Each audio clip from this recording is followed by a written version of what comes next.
which is I want now to have people's views on these questions, really. So where are we in this new world, very much of different leadership from all sorts of places, including political leadership? Where are we with the new world? Are we now looking at a world that has gone past the DEI period, past being a bit too woke, and should we now be focusing back on more hard-nosed leadership, or are we still needing to have a human-centered focus? Are we saying strong leaders are people who need to get the job done, get their wayward employees who are busy not working from home, get them back into the office and working, which seems to be one of the kind of current trends? Or is that just actually missing out on all the good things that people get by working in collaborative ways in teams? So that's the theme.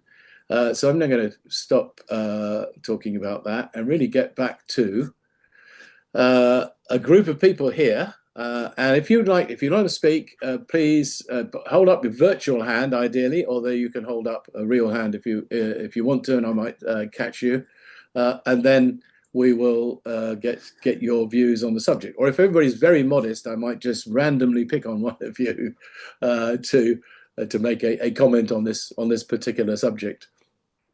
Anybody have any thoughts about human-centered leadership? Have we gone too far the other way from human-centered leadership? Anybody want to go first, or am I simply going to pick somebody? Okay, fairly randomly, Matthias Meleni, would you like to, Matthias, to give us your view on the subject, human-centered leadership? Yeah, I think you're definitely right. So we were too far away from being human-centric in the last decades, whatever. Much too much goal and performance focus, and now we figure out, it has to be both. So we have to work with both hands, with the performance and the leadership and working hard hand and with the human hand at the same time, because it belongs to the same body. And this kind of balance is very important, and I think this is also what the future work forum stands for. We're not a kind of soft factor company or soft factor promoters only. We're working, I think we're interested in the good of the company. So what does a company or an organization good? And this is basically the balance, human-centered. And, the title could be human-centered leadership. It has both human and leadership. Great, thank you very much. Comment from somebody else. How about Michael Jenkins? You look like you have something to say. Well, hello, Peter. Yes, I guess sitting here in Singapore and thinking about an Asian perspective on things, maybe the yin and yang approach could be something to think about in terms of maybe we need not only a human-centered approach, but also an open-mindedness to what technology can also bring into the picture. And I was struck really by the discussion so far in terms of thinking of some emergent and very interesting areas of thought and discussion. That's around collaborative intelligence.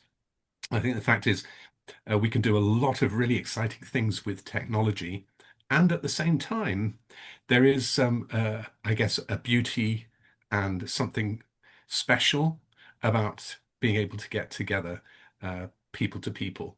And I think if it was an ideal world, which of course it isn't, then we'd probably be able to tap on both of those different polarities of tech exclusively and people exclusively. But I think human-centered leadership is really the way to go. Thank you, Michael. Jennifer, you have your hand up. You'd like to unmute? We're off. Yes, there we go. In my work with companies across all different industries and geographies, I'm finding more and more that as we move towards a tech-driven infrastructure and the emphasis on tech to get stuff done quickly, that actually creates a greater appreciation and a greater awareness and value of people. So, I mean, if we think back to that statement that you made previously, and I agree with you, Peter, that if you look at the last, well, probably 100 years in the industrial age mindset, it's been about how do we execute? How do we get shit done? How do we build more KPI goals? How do we hit the numbers? That kind of stuff, the getting stuff done, tech is great for.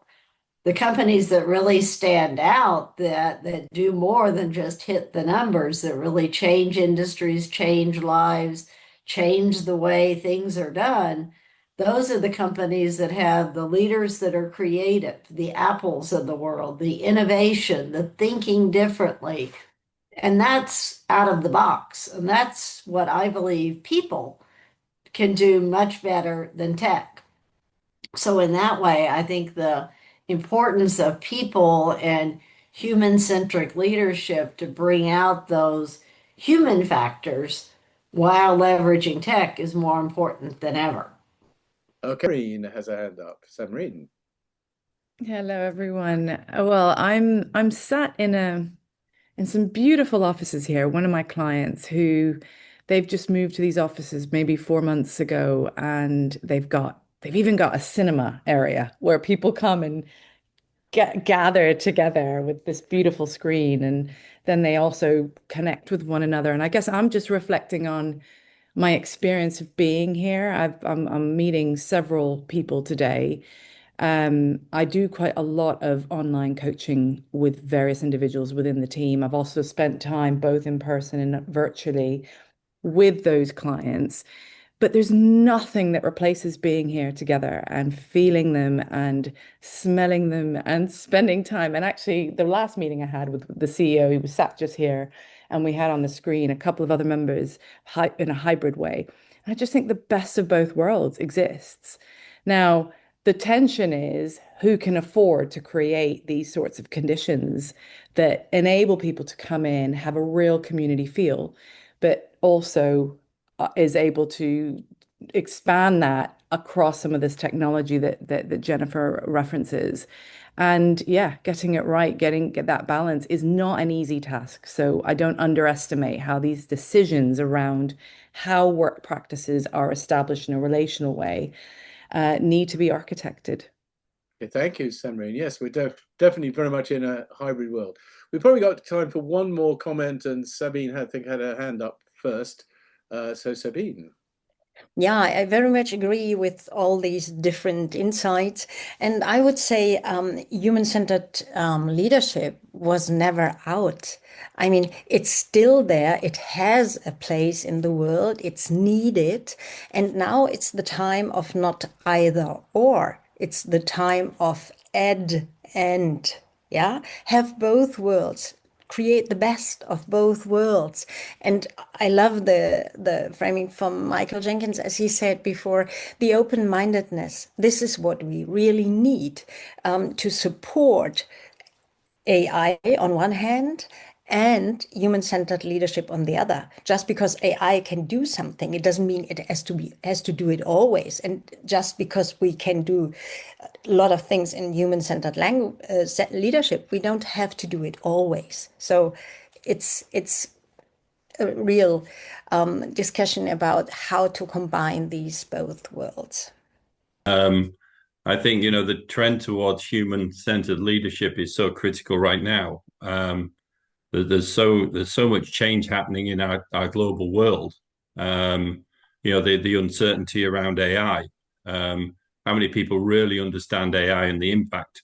We have global conflicts happening that we don't understand the full impact and the ramifications. And I think as a result of that uncertainty, it drives a lot of ambiguity about the future. And in that situation, under those circumstances, leadership becomes incredibly important. And we need leaders who we can trust in the future. And trust only comes from people who actively listen and who actively show kindness towards people. That's the only way they can kind of touch people and fully understand what's going on in their worlds. we don't know most of the time what's happening in someone's day. We don't know what's behind the scenes. And leaders need to show, huge amounts of empathy, compassion, and the ability to fully understand and to be fully inclusive. And I think, that's where the future of leadership goes. And yes, business performance matters, but, there's this misdemeanor and a misunderstanding that you can only drive performance with an iron fist or a dictatorial approach. And it's, the reality is it's very, very opposite to that. So hopefully we get a new breed of leadership. We get one that's more compassionate. And Patrick, I know you're a big believer in this, and we need one that generates true kindness and doesn't just pay lip service to people. And I think when we get that, then we can come together, we can break down boundaries, and we can be one human race.